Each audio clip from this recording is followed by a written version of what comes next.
உமது விலை மதிப்பில்லா இரத்தத்தினால் என்னை மீட்டருள்வாய்.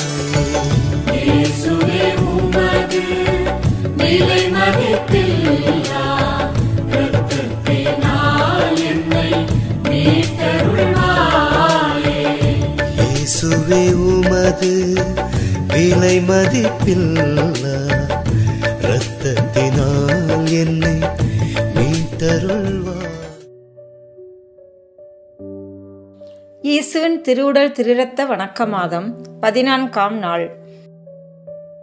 நானே வானினின்று இறங்கி வந்த உயிருள்ள உணவு. இதை எவனாவது உண்டால் அவன் என்றுமே வாழ்வான்.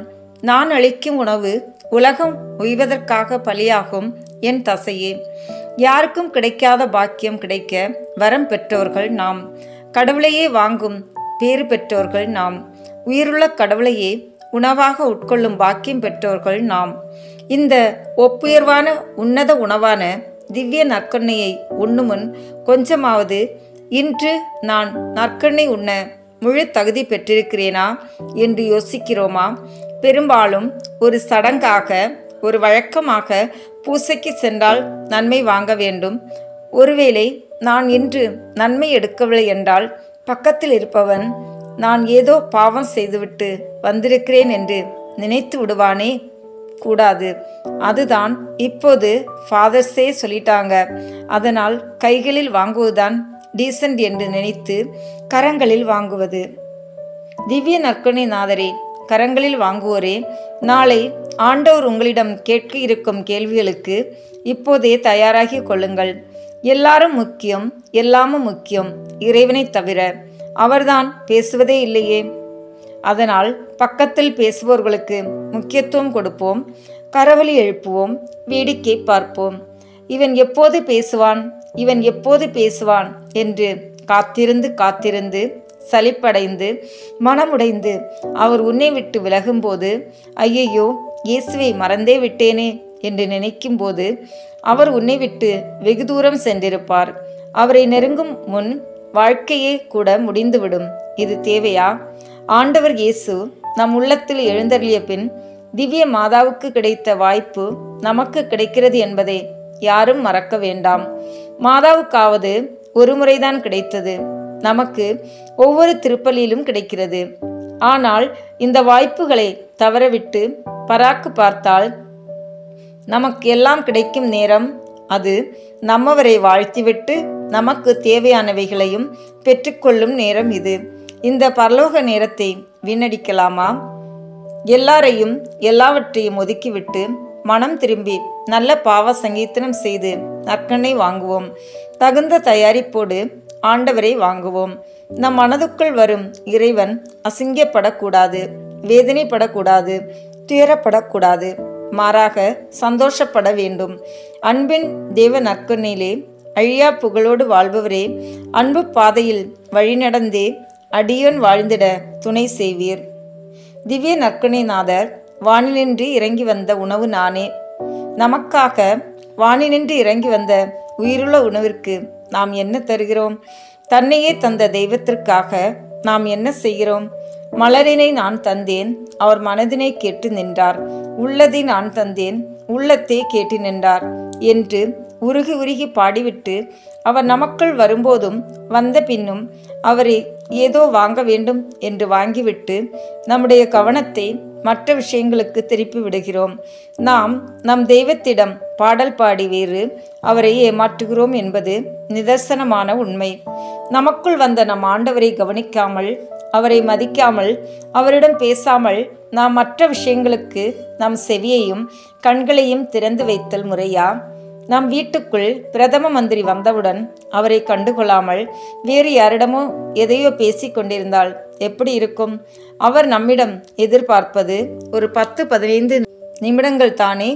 அதை கூட நம்மை படைத்தவருக்கு தரமாட்டேன் என்று சொல்வது தகுமோ? நாளை மோட்சத்தில் கூட கிடைக்காத பாக்கியம் கடவுளே உணவாக உள்ளத்திற்குள் நம் ஆன்மாவிற்குள் நுழையும் பாக்கியம் நமக்கு கிடைக்கிறதே. அந்த பரிசுத்தமான பரலோக நேரத்தை எத்தனை முறை வீணாக்கியுள்ளோம். அவரை போழ்கிறோம், இவரை போழ்கிறோம், அவருக்கு கரவொலி, இவருக்கு கரவொலி, பொன்னாடை, புகழ்ச்சி எல்லாம் நடக்கிறது. ஆனால் நம் நாயகனை உள்ளத்தில் தனியே வைத்துவிட்டு தவிக்க விட்டுவிட்டு அவரை கண்டுகொள்ளாமல் நாம் பாட்டுக்கு எங்கெல்லாமோ சென்று விடுகிறோம். சில இடங்களில் நன்மை கொடுத்த அடுத்த நிமிடமே பாராட்டு விழா, அறிக்கைகள் என்று நன்றி கூறி மன்றாடுவதற்கு 15 முதல் 30 நிமிடம் காத்திருக்க வேண்டி இருக்கிறது. நம் பிதா நாம் திருப்பலியை யாருக்கு ஒப்பு கொடுக்கிறோமோ சர்வ வல்லமையுள்ள பிதாவையே காக்க வைப்பதில் நம்மை யாரும் மிஞ்ச முடியாது.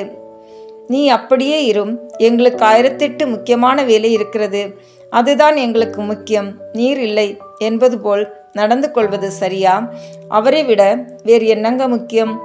பிதாவின் இரக்கத்தை பெற திருப்பலிகளை நிறைவேற்றப்படுவதையும் திருப்பலிகளால் உலகத்தை காப்பாற்றப்படுவதையும் மறந்து உலக காரியங்களுக்கு முக்கியத்துவம் கொடுத்துவிட்டு சர்வலோகத்தை படைத்த சர்வீஸ்வரனை பெண்டிங்கில், அதாவது வெயிட்டிங்கில் வைப்பது முறையா? சர்வீஸ்வரரின் கோபத்தை அமர்த்தாமல் அவரின் கோப அக்னியை அல்லவா தூண்டுகிறது? முதல் கல்வாரி திருப்பலிக்காக தன்னை தயாரித்து கொண்டிருக்கும் போது நம் தலைவர் என்ன கேட்டார்? தன் நேசத்திற்குரிய சீடர்களிடம், என்ன 1 மணி நேரம் என்னுடன் விழித்திருக்க உங்களால் முடியவில்லையா என்று கேட்டார். அதே இயேசு சுவாமி இப்போது நம்மிடம், நான் உனக்குள் வந்த பின்பு ஒரு 15 நிமிடம் என்னோடு பேச மாட்டாயா என்று கேட்கிறார். தூக்க கலக்கத்தில் இருந்த சீடர்கள் போல் உலக மயக்கத்தில் இருக்கிறோம் என்று சொல்லி நாமும் நம் நற்கொன்னை நாதரை ஏமாற்றுவோமா? திவ்ய நற்கொன்னை நாதர் வழிபாட்டுக்கு பின்னால் நன்றி வழிபாட்டை உடனே நடத்துவதே நம் திருச்சபையின் சட்டம். திவ்ய நற்கொன்னை நாதர் நம் உள்ளத்திற்கு வந்த பின் அவருக்காக அவருடன் ஒரு 10 நிமிடமாவது பக்தியுடன் செலவழித்த பின்பு மற்ற அறிக்கைகள் மற்றவைகளை வைத்துக் கொள்ளலாமே. நற்கொன்னை வாங்கிய அடுத்த நிமிடம் அல்லது சில நிமிடங்களில் திருப்பலியின் நோக்கத்திற்கு சம்பந்தமில்லாத விஷயங்களுக்கு சென்று விடுதல் முறையா?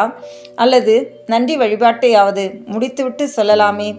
சென்று வாருங்கள், திருப்பலி முடிந்தது என்பதை தவிர இவற்றை செய்யாமல் நடுப்பூசையில் திருப்பலி புத்தகத்தில் இல்லாத ஜபங்களை உருகி உருகி ஜெபிப்பதால் ஒரு பயனும் இல்லை. இந்த ஜபங்களை ஒவ்வொருவரிடமும் ஒவ்வொரு இயேசுசாமி வந்தபின் ஜெபித்தால் ரொம்பவே புண்ணியம் கிடைக்கும். யாரையாவது புண்படுத்தி இருந்தால் மன்னிக்கவும், திரும்பவும் நம் பாரம்பரியம் வர ஜெபிப்போம். நவீனம் நம்மை அழிவிக்கே இட்டு செல்லும். காலம் கடந்து விழித்துக் கொள்தல் விவேகம் அல்ல.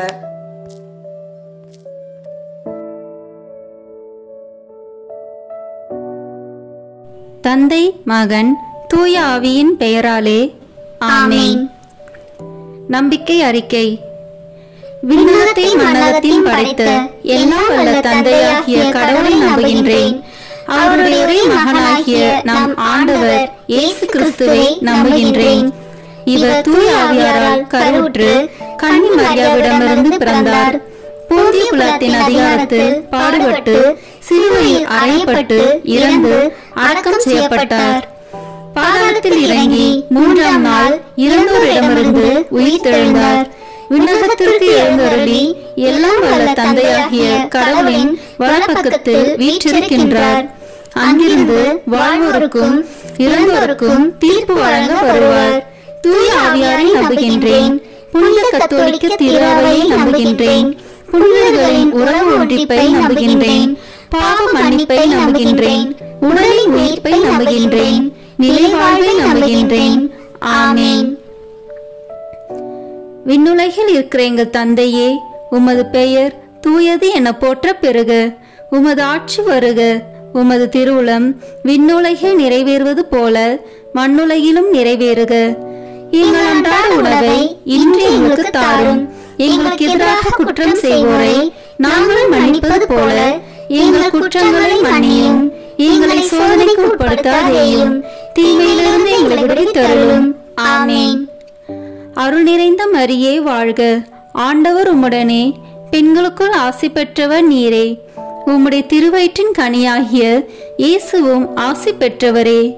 புனித மரியே, இறைவனின் தாயே, பாவிகளாய் இருக்கிற எங்களுக்காக இப்பொழுதும் எங்கள் இறப்பின் வேளையிலும் வேண்டிக் கொள்ளும். ஆமென். தந்தைக்கும் மகனுக்கும் தூய ஆவியாருக்கும் மாட்சி உண்டாகுக. தொடக்கத்தில் இருந்தது போல இப்பொழுதும் எப்பொழுதும் என்றென்றும் இருப்பதாக. ஆமென். இந்த முதலாம் தேவத ரகசியத்தில் தேவ நற்கருணையின் முன் அடையாளத்தை தியானிப்போம். தண்ணீரை திராட்சை ரசமாக மாற்றிய புதுமை. யோவான் எழுதிய நற்செய்தியிலிருந்து வாசகம். அதிகாரம் 2, இறை வார்த்தைகள் 1 முதல் 11 வரை. கானாவில் திருமணம். 3ஆம் நாள் கலிலியாவில் உள்ள கானாவில் திருமணம் ஒன்று நடைபெற்றது. இயேசுவின் தாயும் அங்கு இருந்தார். இயேசுவும் அவருடைய சீடரும் அத்திருமணத்திற்கு அழைப்பு பெற்றிருந்தனர். திருமண விழாவில் திராட்சை ரசம் தீர்ந்து போகவே இயேசுவின் தாய் அவரை நோக்கி, திராட்சை ரசம் தீர்ந்துவிட்டது என்றார். இயேசு அவரிடம், அம்மா, அதை பற்றி நாம் என்ன செய்ய முடியும்? எனது நேரம் இன்னும் வரவில்லையே என்றார். இயேசுவின் தாய் பணியாளரிடம், அவர் உங்களுக்கு சொல்வதெல்லாம் செய்யுங்கள் என்றார். யூதரின் தூய்மை சடங்குக்கு தேவையான 6 கல் தொட்டிகள் அங்கே இருந்தன. அவை ஒவ்வொன்றும் 2-3 குடம் தண்ணீர் கொள்ளும். இயேசு அவர்களிடம், இத்தொட்டிகளில் தண்ணீர் நிரப்புங்கள் என்று கூறினார். அவர்கள் அவற்றை விளிம்பு வரை நிரப்பினார்கள். பின் அவர், இப்போது மொண்டு பந்தி மேற்பார்வையாளரிடம் கொண்டு போங்கள் என்று அவர்களிடம் கூறினார். அவர்களும் அவ்வாறே செய்தார்கள். பந்தி மேற்பார்வையாளர் திராட்சை ரசமாய் மாறியிருந்த தண்ணீரை சுவைத்தார். அந்த ரசம் எங்கிருந்து வந்தது என்று அவருக்கு தெரியவில்லை. தண்ணீர் மொண்டு வந்த பணியாளருக்கே தெரிந்திருந்தது. ஆகையால் பந்தி மேற்பார்வையாளர் மணமகனை கூப்பிட்டு, எல்லோரும் நல்ல திராட்சை ரசத்தை முதலில் பரிமாறுவர். யாவரும் விருப்பம் போல குடித்த பின் தரம் குறைந்த ரசத்தை பரிமாறுவர். நீர் நல்ல ரசத்தை இதுவரை பரிமாறாமல் ஏன் வைத்திருந்தீர் என்று கேட்டார். இதுவே இயேசு செய்த முதல் அரும் அடையாளம். இது கலிலியாவில் உள்ள கானாவில் நிகழ்ந்தது. இதன் வழியாக அவர் தம் மாட்சியை வெளிப்படுத்தினார்.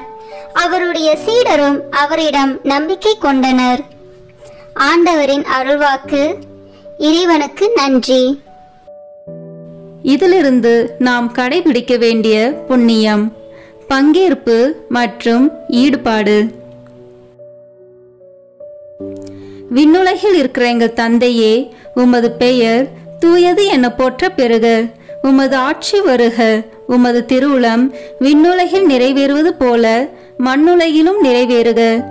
எங்கள் அன்றாட உணவை இன்று எங்களுக்கு தாரும். எங்களுக்கு எதிராக குற்றம் செய்வோரை நாங்கள் மன்னிப்பது போல எங்கள் குற்றங்களை மன்னியும். எங்களை சோதனைக்கு உட்படுத்தாதேயும், தீமையிலிருந்து எங்களை விடுவித்தருளும். ஆமேன். அருள் நிறைந்த மரியே வாழ்க. ஆண்டவர் உம்முடனே, பெண்களுக்குள் ஆசி பெற்றவர் நீரே. உம்முடைய திருவயிற்றின் கனியாகிய இயேசுவும் ஆசி பெற்றவரே. புனித மரியே, இறைவனின் தாயே, பாவிகளாய் இருக்கிற எங்களுக்காக இப்பொழுதும் எங்கள் இறப்பின் வேளையிலும் வேண்டிக் கொள்ளும். ஆமேன். நித்திய ஸ்துதிக்குரிய பரிசுத்த நற்கருணைக்கு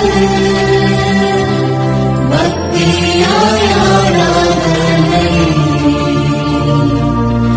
எத்திசையும் புரிவோம். நித்திய ஸ்துதிக்குரிய பரிசுத்த நற்கருணைக்கு பக்தியாய் ஆராதனை எத்திசையும் புரிவோம். நித்திய ஸ்துதிக்குரிய பரிசுத்த நற்கருணைக்கு பக்தியாய் ஆராதனை எத்திசையும் புரிவோம். தந்தைக்கும் மகனுக்கும் தூய ஆவியாருக்கும் மாட்சி உண்டாகுக. தொடக்கத்தில் இருந்தது போல இப்பொழுதும் எப்பொழுதும் என்றென்றும் இருப்பதாக. ஆமேன். இரண்டாம் தேவ ரகசியத்தில் தேவ நற்கருணையை வாக்களித்ததை தியானிப்போம். 5 அப்பம் பழுகியது. யோவான் எழுதிய நற்செய்தியிலிருந்து வாசகம். அதிகாரம் 6, இறை வார்த்தைகள் 1 முதல் 13 வரை. அப்பம் பகிர்ந்தளித்தல். இயேசு கலிலேய கடலை கடந்து மறுகரைக்கு சென்றார். அதற்கு திபேரிய கடல் என்றும் பெயர் உண்டு.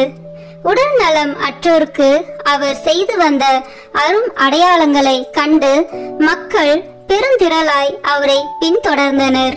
இயேசு மலை மேல் ஏறி தம் சீடரோடு அமர்ந்தார். யூதருடைய பாஸ்கா விழா அண்மையில் நிகழவிருந்தது.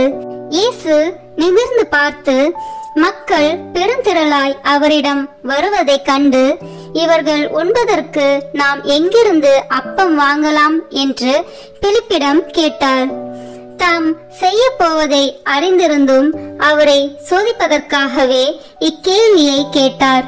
பிலிப்பு மறுமொழியாக, 200 தென்னாரியத்திற்கு அப்பம் வாங்கினாலும் ஆளுக்கு ஒரு சிறு துண்டும் கிடைக்காதே என்றார். அவருடைய சீடருள் ஒருவரும் சீமோன் பேதுருவின் சகோதரமான அந்திரேயா, இங்கே சிறுவன் ஒருவன் இருக்கிறான், அவனிடம் 5 வற்கோதுமை அப்பங்களும் 2 மீன்களும் உள்ளன, ஆனால் இத்தனை பேருக்கு இவை எப்படி போதும் என்றார். இயேசு மக்களை அமரச் செய்யுங்கள் என்றார். அப்பகுதி முழுவதும் புல் தரையாய் இருந்தது. அமர்ந்திருந்த ஆண்களில் எண்ணிக்கை ஏறக்குறைய 5000. இயேசு அப்பங்களை எடுத்து கடவுளுக்கு நன்றி செலுத்தி அமர்ந்திருந்தோருக்கு கொடுத்தார். அவ்வாறே மீன்களையும் பகிர்ந்தளித்தார். அவர்களுக்கு வேண்டிய மட்டும் கிடைத்தது.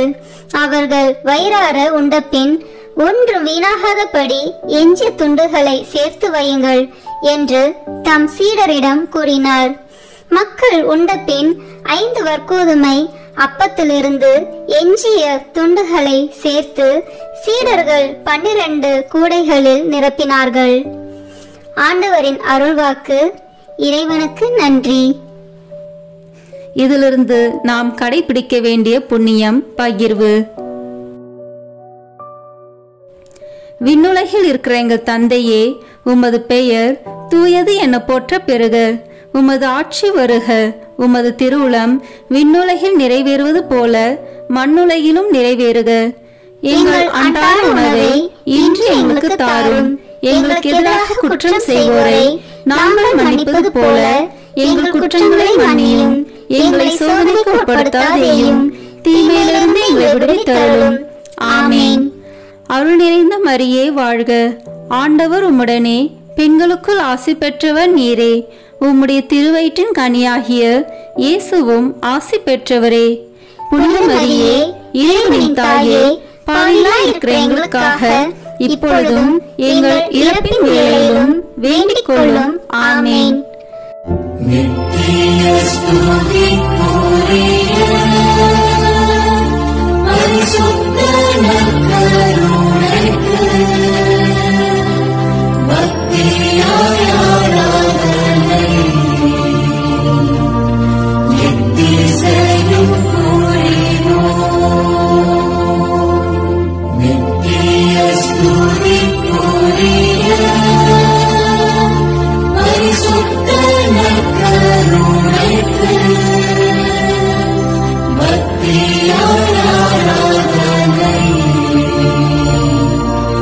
எத்திசையும் புரிவோம். நித்திய ஸ்துதிக்குரிய பரிசுத்த நற்கருணைக்கு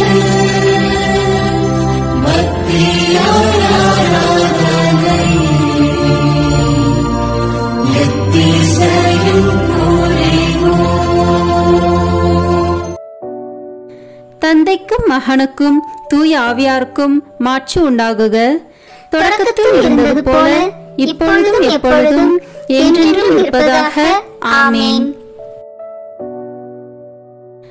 இந்த 3ஆம் தேவ ரகசியத்தில் தேவ நற்கருணையை நிறுவியதை தியானிப்போம். கடைசி உணவு. மார்க்கு நற்செய்தியிலிருந்து வாசகம். அதிகாரம் 14, இறை வார்த்தைகள் 22 முதல் 25 வரை. ஆண்டவரின் திருவிருந்து. அவர்கள் உண்டு கொண்டிருந்த பொழுது அவர் அப்பத்தை எடுத்து கடவுளை போற்றி அதை பிட்டு அவர்களுக்கு கொடுத்து, இதை பெற்றுக்கொள்ளுங்கள், இது எனது உடல் என்றார். பின்பு அவர் கிண்ணத்தை எடுத்து கடவுளுக்கு நன்றி செலுத்தி அவர்களுக்கு கொடுத்தார். அனைவரும் அதிலிருந்து பருகினர். அப்பொழுது அவர் அவர்களிடம், இது எனது உடன்படிக்கையின் இரத்தம், பலருக்காக சிந்தப்படும் இரத்தம். இனிமேல் இறையாட்சி வரும் அந்நாளில்தான் நான் திராட்சை பழ ரசத்தை குடிப்பேன். அதுவரை ஒருபோதும் குடிக்க மாட்டேன் என உறுதியாக உங்களுக்கு சொல்கிறேன் என்றார். ஆண்டவரின் அருள்வாக்கு. இறைவனுக்கு நன்றி. இந்த வாசகத்திலிருந்து நாம் கடைபிடிக்க வேண்டிய புண்ணியம் சுய தியாகம். விண்ணுலகில் இருக்கிற எங்கள் தந்தையே, உமது பெயர் தூயது என போற்ற பெறுக. உமது ஆட்சி வருக. உமது திருவுளம் விண்ணுலகில் நிறைவேறுவது போல மண்ணுலகிலும் நிறைவேறுக. எங்கள் அன்றாட உணவை இன்று எங்களுக்கு தாரும். எங்களுக்கு எதிராக குற்றம் செய்வோரை நாங்கள் மன்னிப்பது போல எங்கள் குற்றங்களை மன்னியும். எங்களை சோதனைக்கு உட்படுத்தாதேயும், தீமையிலிருந்து எங்களை விடுவித்தருளும். ஆமேன். அருள் நிறைந்த மரியே வாழ்க. ஆண்டவர் உம்முடனே, பெண்களுக்குள் ஆசி பெற்றவர் நீரே. உம்முடைய திருவயிற்றின் கனியாகிய இயேசுவும் ஆசி பெற்றவரே. புனித மரியே, இறைவனின் தாயே, பாவிகளாய் இருக்கிற எங்களுக்காக இப்பொழுதும் எங்கள் இறப்பின் வேளையிலும் வேண்டிக் கொள்ளும். ஆமேன். நித்திய ஸ்துதிக்குரிய பரிசுத்த நற்கருணைக்கு பக்தியாய் ஆராதனை எத்திசையும் புரிவோம். நித்திய ஸ்துதிக்குரிய பரிசுத்த நற்கருணைக்கு பக்தியாய் ஆராதனை எத்திசையும் புரிவோம். நித்திய ஸ்துதிக்குரிய பரிசுத்த நற்கருணைக்கு பக்தியாய் ஆராதனை எத்திசையும் புரிவோம். தந்தைக்கும் மகனுக்கும் தூய ஆவியாருக்கும் மாட்சி உண்டாகுக. தொடக்கத்தில் இருந்தது போல இப்பொழுதும் எப்பொழுதும் என்றென்றும் இருப்பதாக. ஆமேன். நான்காம் தேவ ரகசியத்தில் தேவ நற்கருணையை கொண்டாடியதை தியானிப்போம். எம்மாவு சீடர்கள். லூக்கா நற்செய்தியிலிருந்து வாசகம். அதிகாரம் 24, இறை வார்த்தைகள் 13 முதல் 35 வரை.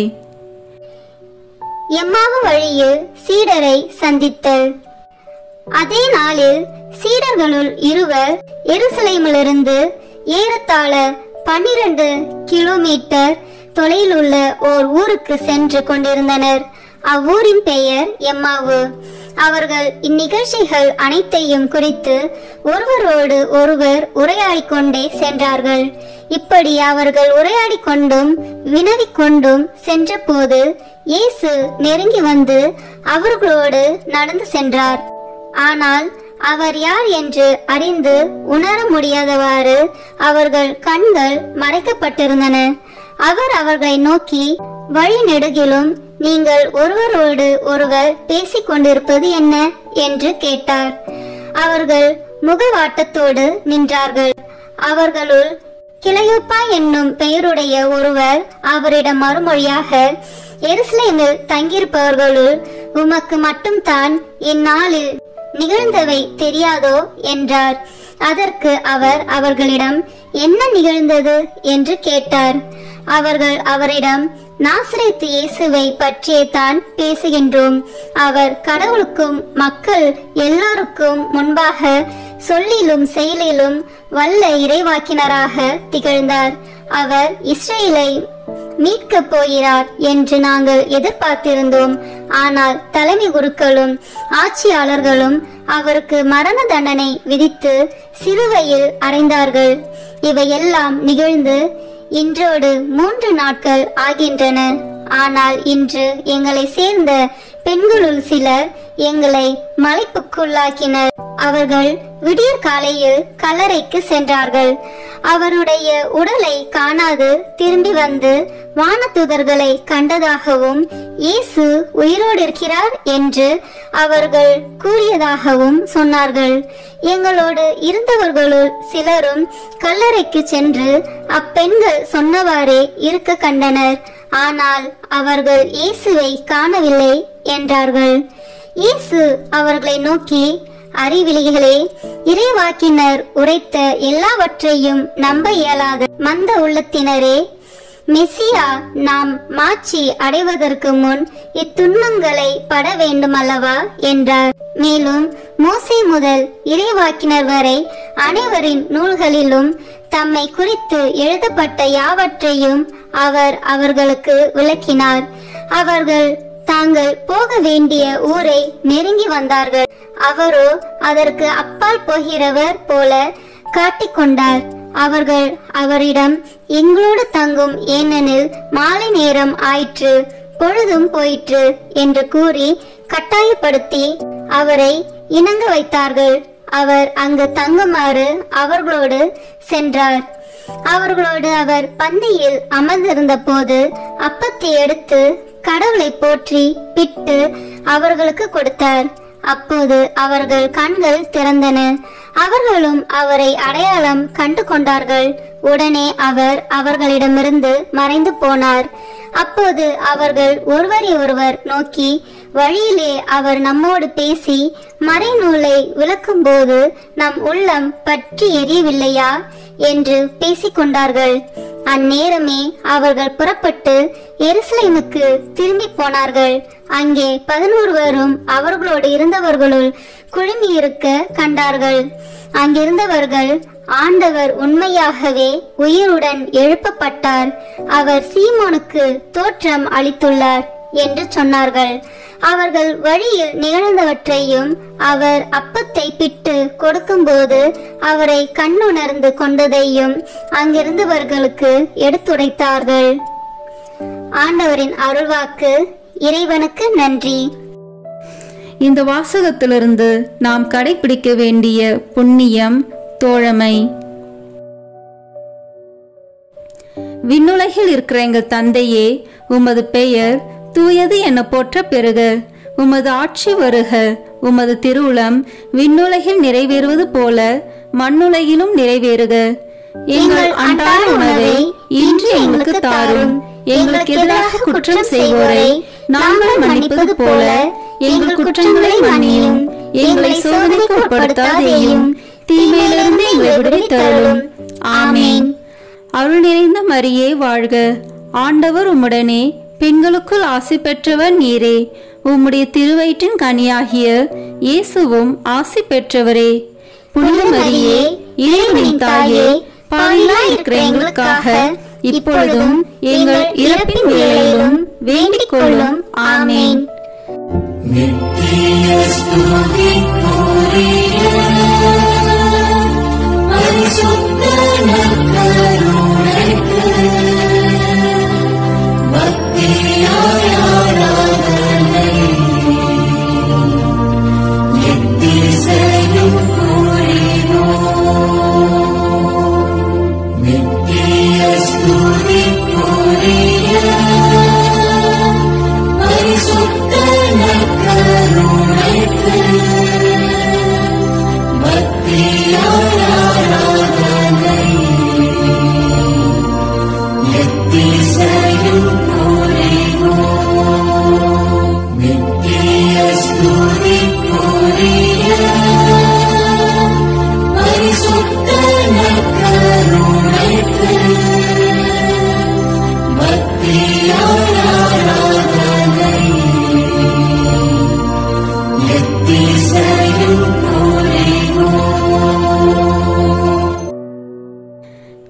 தந்தைக்கும் மகனுக்கும் தூய ஆவியாருக்கும் மாட்சி உண்டாகுக.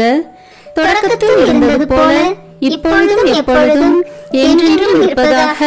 ஆமேன். ஐந்தாம் தேவ ரகசியம். இன்று தேவ நற்கருணையில் இயேசுவின் பிரசனம். உலகம் முடியும் வரை எந்நாளும் உங்களோடு இருக்கிறேன். மத்தேயு எழுதிய நற்செய்தி நூலிலிருந்து வாசகம். அதிகாரம் 28, இறை வார்த்தைகள் 16 முதல் 20 வரை. இயேசு சீடருக்கு கட்டளை கொடுத்து அனுப்புதல். 11 சீடர்களும் இயேசு தங்களுக்கு பணித்தபடியே கலிலேயாவில் உள்ள ஒரு மலைக்கு சென்றார்கள். அங்கே அவரை கண்டு பணிந்தார்கள். சிலரோ ஐயமுற்றார்கள். இயேசு அவர்களை அணுகி, விண்ணுலகிலும் மண்ணுலகிலும் அனைத்து அதிகாரமும் எனக்கு அருளப்பட்டிருக்கிறது. எனவே நீங்கள் போய் எல்லா மக்கள் இனத்தாரையும் சீடராக்குங்கள். தந்தை, மகன், தூய ஆவியார் பெயரால் திருமுழுக்கு கொடுங்கள்.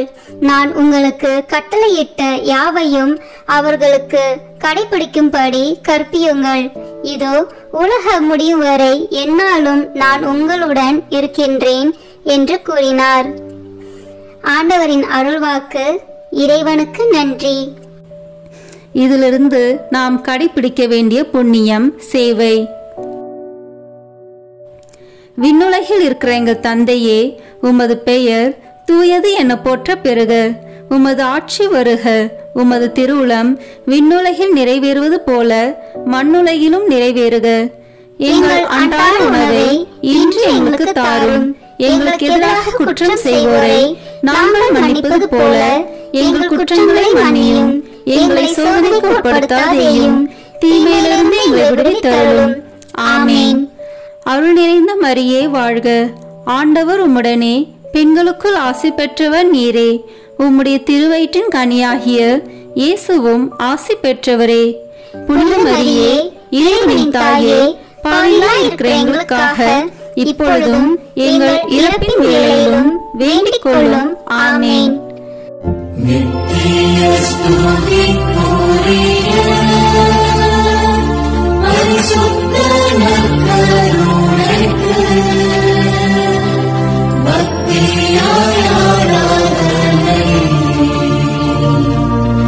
எத்திசையும் புரிவோம். நித்திய ஸ்துதிக்குரிய பரிசுத்த நற்கருணைக்கு பக்தியாய் ஆராதனை எத்திசையும் புரிவோம். நித்திய ஸ்துதிக்குரிய பரிசுத்த நற்கருணைக்கு பக்தியாய் ஆராதனை எத்திசையும் புரிவோம். தந்தைக்கும் மகனுக்கும் தூய ஆவியாருக்கும் மாட்சி உண்டாகுக. தொடக்கத்தில் இருந்தது போல இப்பொழுதும் எப்பொழுதும் என்றென்றும் இருப்பதாக. ஆமேன். இறுதி ஜெபம்.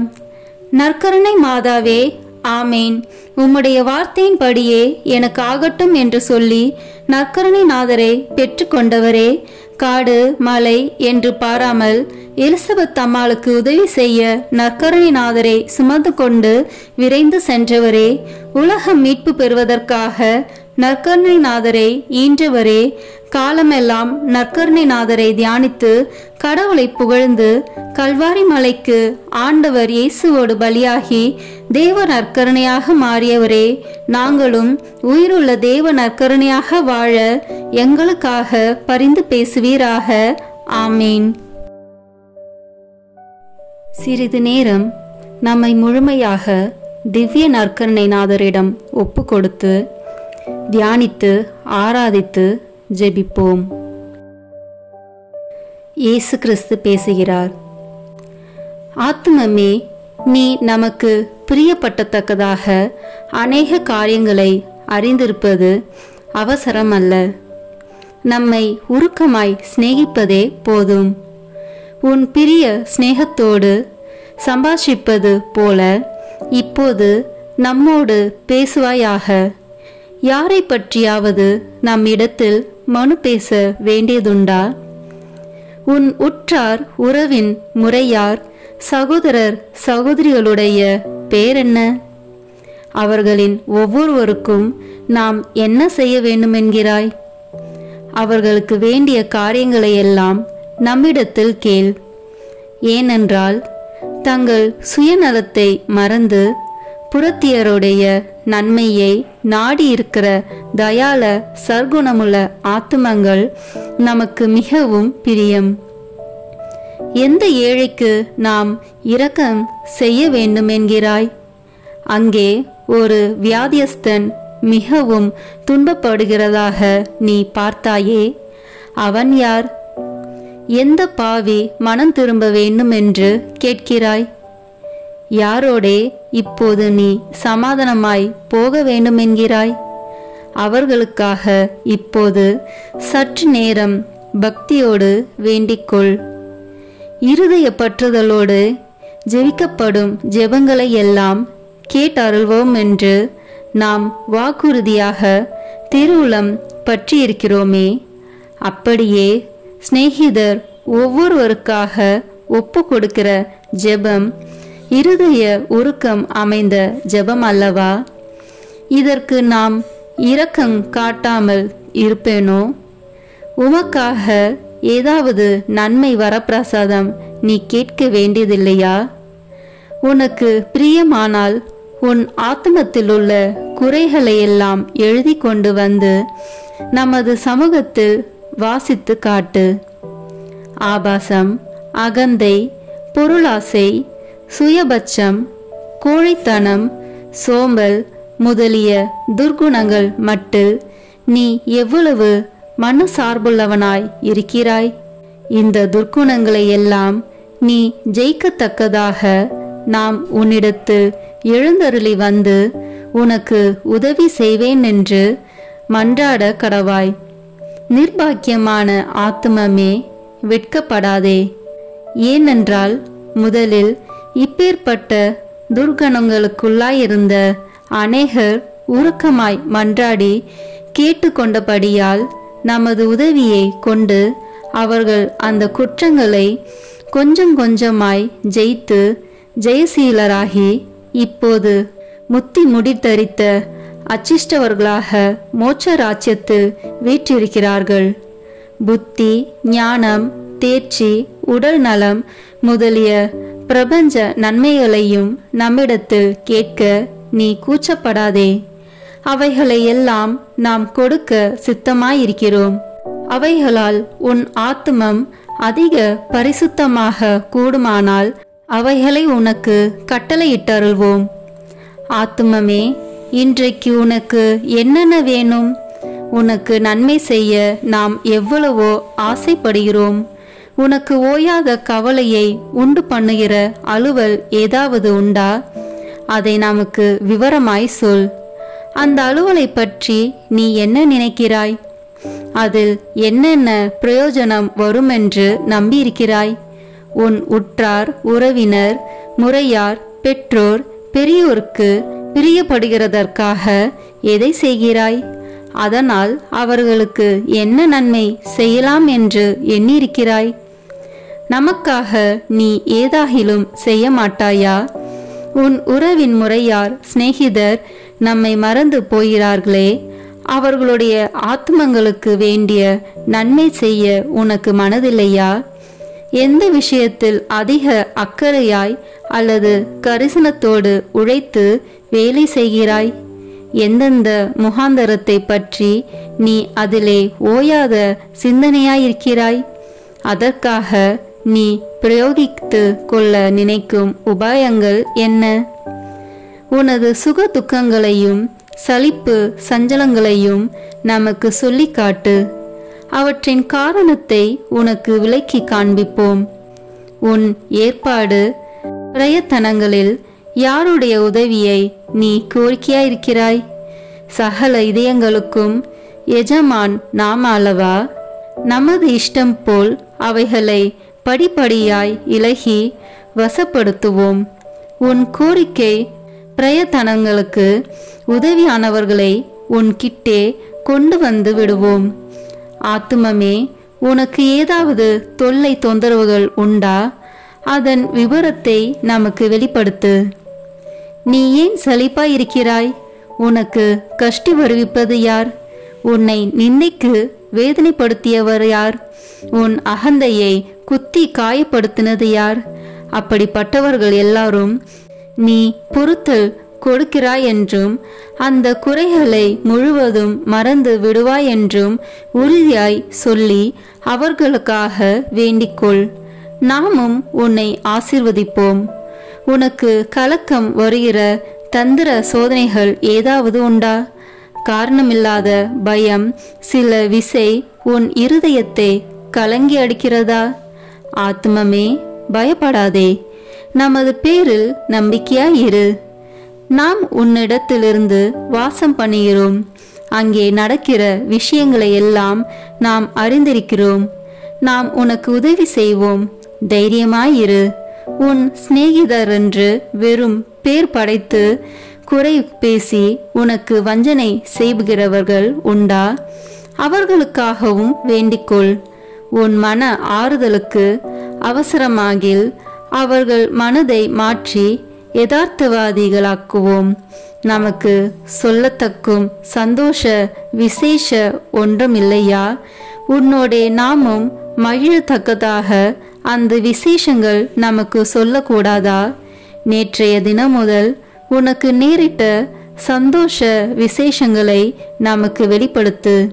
நீ நினையாத சமயத்தில் உன்னை சந்திக்க வந்த ஒரு சிநேகிதரால் நீ அடைந்த சந்தோஷமும் உனக்கிருந்த அச்சம் சலிப்புகள் நீங்கி உனக்கு உண்டான ஆறுதல் அகமகிழ்ச்சியும் சிநேகமேரையாய் உனக்கு கிடைத்த கடிதமும் சந்திப்பு சமான்களால் வந்த அக்களிப்பும் இவைகளெல்லாம் நம்மாலேதான் உனக்கு அனுப்பப்பட்டன. ஆத்துமமே, இவைகளுக்காக நீ ஏன் நன்றியறிதல் காண்பிக்கிறதில்லை? சுவாமி, நன்றி அறிந்திருக்கிறேன். உமது திருநாமம் வாழ்த்தப்படத்தக்க கடவது என்று ஏன் சொல்லுகிறதில்லை? நன்றி அறிதல் அதிகமான நன்மையை விளைவிக்குமே. உபகாரம் மறைக்கப்படாதிருப்பதை காண்பது உபகாரிக்கு அதிக உதார குணத்தை வருவிக்கும் அல்லவா? நமக்கு நீ செய்ய விரும்பும் வாக்குத்தத்தங்கள் ஏதாவது உண்டா? உன் இருதய அந்தரங்களெல்லாம் நமக்கு நன்றாய் தெரிந்திருக்கிறது. பிறரை நீ எய்த்து போட்டாலும் உன் ஆண்டவராகிய நம்மை எய்க்க முடியாது. ஆகையால் ஆத்மமே, உன்னை யதார்த்தத்துடன் நமது சமூகத்தில் சஞ்சரிப்பாயாக. அந்த பாவ சமயத்தை விலக்கிவிட தீர்மானித்திருக்கிறாயா? உன் ஆத்மத்துக்கு பொல்லாயிருக்கிற அந்த பொருளை விட்டு விடுவாயா? உன் மனரூபிகரத்தை வீணாய் குழப்பிக் கொண்டிருக்கிற அந்த கெட்ட புத்தகத்தை இனி வாசியாமல் தள்ளி போடுவாயா? உன் ஆத்ம சமாதானத்துக்கு விக்னமாயிருக்கிற இந்நீராருடைய சகவாசத்தை விட்டு விடுவாயா? உனக்கு பொல்லாப்பு செய்கிறவர்களுக்கு எப்படி தயை சந்தகுணம் காண்பிக்க வேண்டுமென்று நம்மிடத்தில் கற்றறிந்து கொள். ஆத்மமே, உனக்கு ஆசீர்வாதம். இப்போது நீ போய் உன் வேலைகளை செய். ஒழுங்கு போல் மௌனமாயிரு. அடக்க ஒடுக்கமாயிரு. கீழ்ப்படிதல் உள்ளவனாயிரு. பிற சிநேகமுள்ளவனாயிரு. அமலோற்பவ மாதாவை அதிக அன்போடு நேசித்திரு. நாளைக்கு திரும்ப வா. வரும்போது உன் இதயம் அதிக பக்தி பற்றுதல் அமைந்ததாய் இருக்கும்படி பார்த்துக்கொள். இனி உன் இதயம் நம்மையில் சார்ந்ததுமாய் நன்மை செய்ய அதிக உறுதியான தீர்மானமுள்ளதுமாய் மாற்றியிருக்க வேண்டும். நாளைக்கு சில புதுவர பிரசாதங்களையும் நன்மைகளையும் உனக்கு கட்டளையிட சித்தமாயிருக்கிறோம்.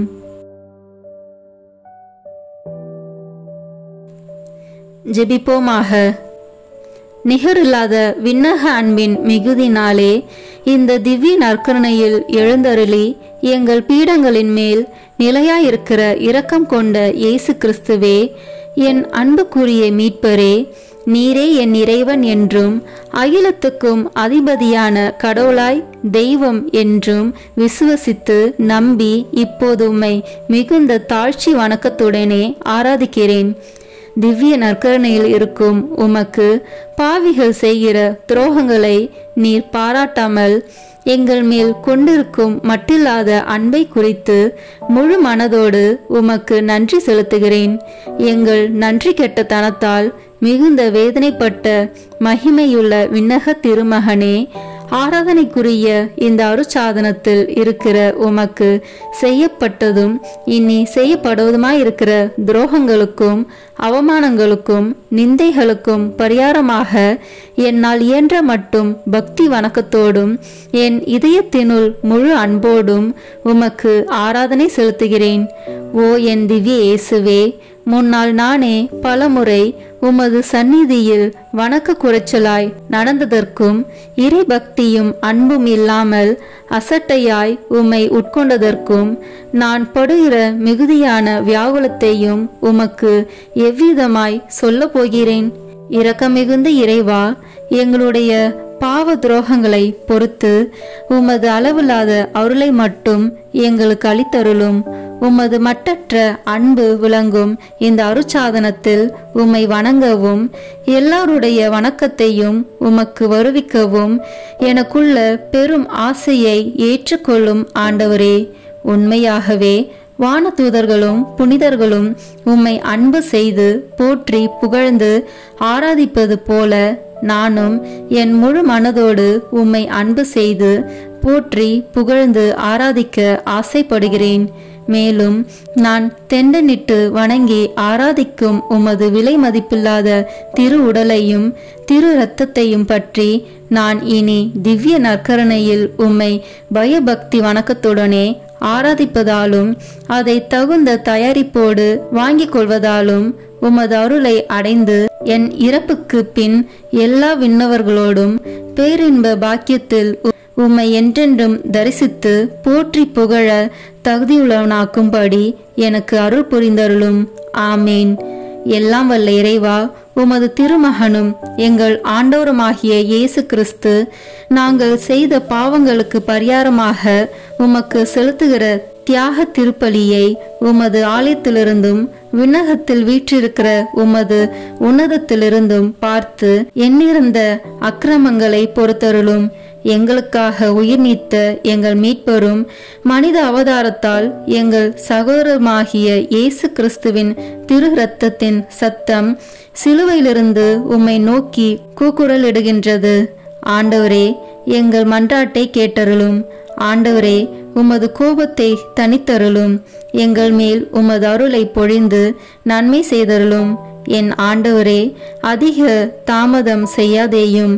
எங்கள் ஊரின் மேலும் எங்கள் மக்கள் அனைவர் மேலும் நீர் இரக்கம் கொள்ளும்படியாக உம்மை கெஞ்சி மன்றாடுகிறோம்.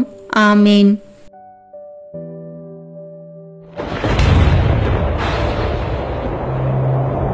கல்வாரி மலையில்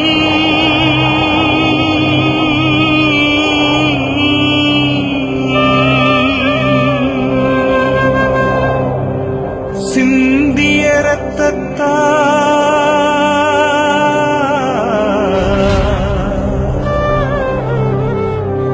என்னை கழுவும் இயேசுவே, ஒரு துளி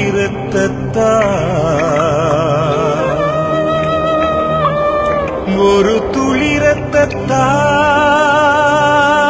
என்னை கழுவும் இயேசுவே.